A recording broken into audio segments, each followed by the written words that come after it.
और मेरी बातें याद रखनी है। देखिए, सबसे पहले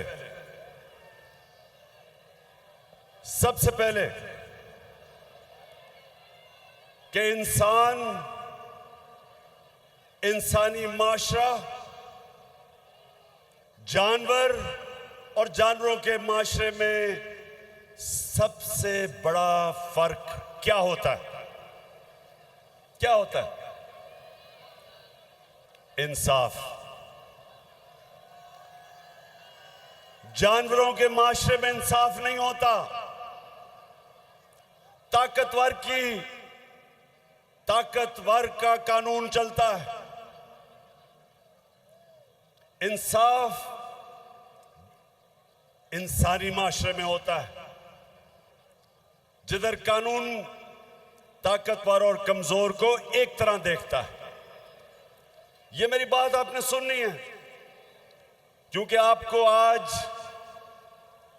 क्या वो एक वजह है कि हमारा मुल्क पीछे रह गया और दुनिया आगे निकल गई। मरे कॉलेज क्या वजह है? क्योंकि हमारे मुल्क में इंसाफ नहीं आया। ताकत की हुक्मरानी है। जो ताकतवर है वो अपने आप को कानून के ऊपर समझता है। डाका मारता है तो एनआरओ मिल जाता है, और सिर्फ छोटे चोर जेलों में जाते हैं, बड़े डाकू जेलों में नहीं जाते। सबसे बड़ा डाकू आपका वजीर आजम बन गया है।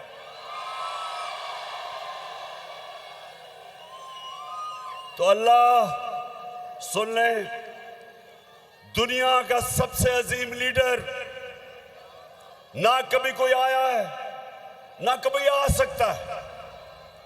वो आपके नबी सल्लल्लाहु अलैहि वसल्लम है। किसी इंसान ने इस दुनिया में वो अचीवमेंट नहीं की जो आपके नबी सल्लल्लाहु अलैहि वसल्लम ने की है। कोई इंसान ने इंसान की तारीख में वो अचीवमेंट्स नहीं की।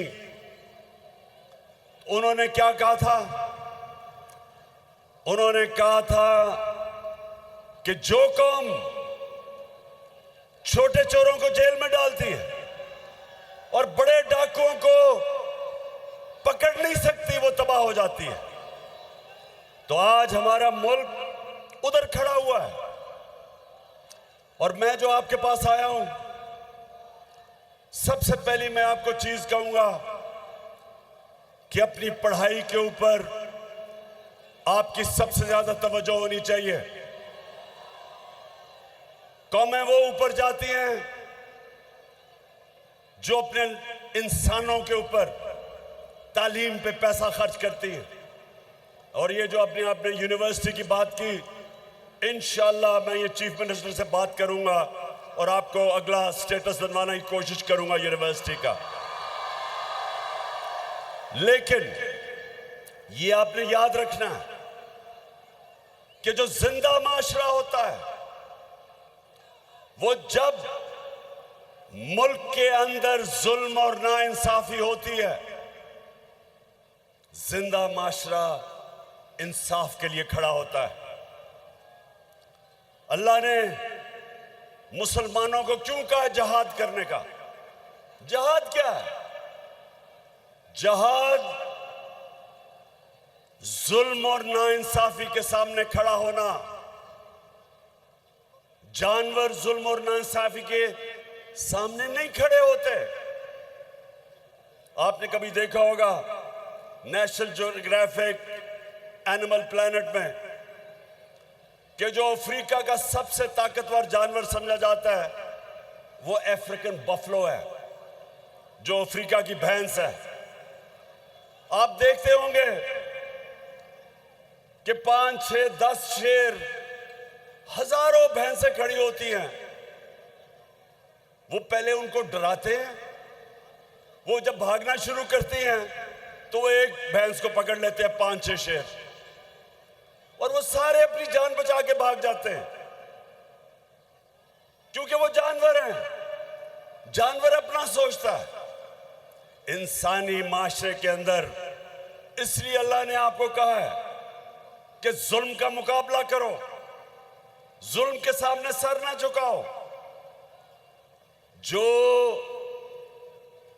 जालिम के सामने खड़ा होता है राय हक पे और उसकी जान जाती है, अल्लाह उसको शहादत का रुतबा देता है, सबसे बड़ा रुतबा देता है।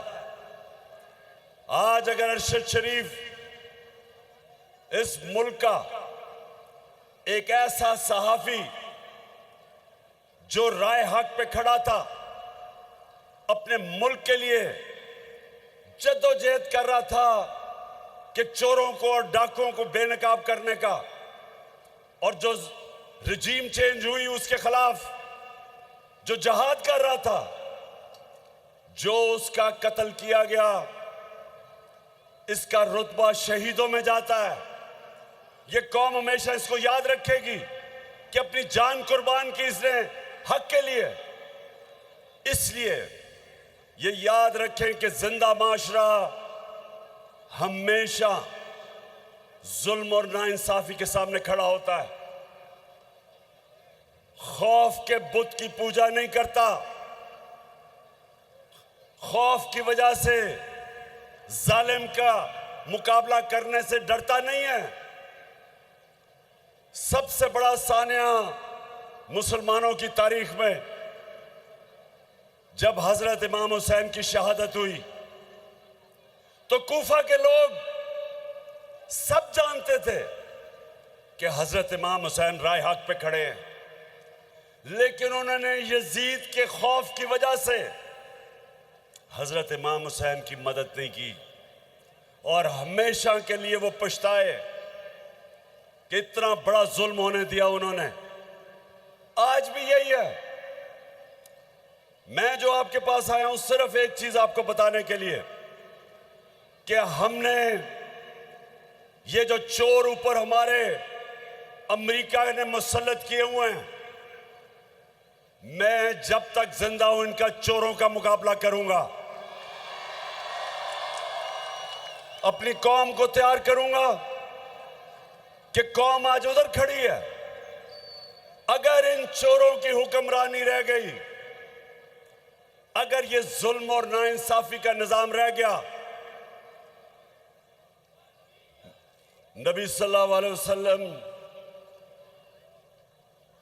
जो हमारे जिसकी हम उम्मत है, जो इस दुनिया की तारीख के सब से अजीम लीडर हैं, उन्होंने हमेशा हमेशा जालिम का मुकाबला किया।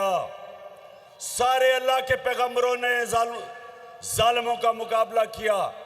हजरत मूसा ने फिरौन का मुकाबला किया, हजरत इब्राहिम ने नमरूद का मुकाबला किया, हजरत ईसा ने रोमन इंपीरियलिज्म का मुकाबला किया, और जो यहूदी एलीट थी उसका मुकाबला किया। सब इंसाफ के लिए खड़े हुए। जितने अल्लाह के पैगंबर आए थे सब इंसाफ के लिए आए थे कि अल्लाह की जमीन पे इंसाफ कायम करना। तो आप फ्यूचर लीडर्स हो। लीडर बनता है जब वो इंसाफ के लिए स्टैंड लेता है। वो लोग जो जुल्म के सामने सर झुकाते हैं, उनमें और जानवरों में कोई फर्क नहीं होता। अमेरिका के अंदर जब सिविल राइट्स मूवमेंट शुरू हुई, जो अफ्रीकन अमेरिकन के ऊपर जो वो जुल्म करते थे, उनको इंसाफ नहीं देते थे, उनके सामने कौन खड़े हुए? यूनिवर्सिटी के स्टूडेंट्स, अमेरिका की यूनिवर्सिटी के स्टूडेंट्स निकले। जो वियतनाम वॉर हुई उसके खिलाफ कौन खड़े हुए? यूनिवर्सिटी के स्टूडेंट्स, कॉलेजेस के स्टूडेंट्स खड़े हुए। हमेशा नौजवान एक माशरे के इंसाफ के लिए खड़े होते हैं। जब बरतानिया ने इराक के अंदर जंग में शिरकत की, बरतानिया को फायदा था, जंग तेल के लिए थी, लेकिन 20 लाख लोग बरतानिया में निकले उस जंग के खिलाफ, क्योंकि उन्होंने कहा यह नाइंसाफी है, जिंदा माशरा। आज आप सब पाकिस्तान के जो नौजवान, जिनका फ्यूचर, उनका फ्यूचर आज खतरे में है, ये चोरों को ऊपर बैठा के आप सब ने इस जुल्म के सामने, इस नाइंसाफी के सामने, इन जुराइम पेशा लोगों के सामने आपने सब अपनी आवाज बुलंद करनी है। और इंशाअल्लाह हम इनका मुकाबला करेंगे, इनको शिकस्त देंगे और कायद-ए-आज़म का पाकिस्तान बनाएंगे। और वो पाकिस्तान जो यहां से इल्लामा इकबाल, जो पिछले 500 साल में मुसलमानों का सबसे बड़ा ज़हन, बड़ा इंटेलेक्चुअल, हम इल्लामा इकबाल का जो ख्वाब था पाकिस्तान का, इंशाअल्लाह हम सब मिलकर वो पूरा करेंगे। बहुत बहुत शुक्रिया।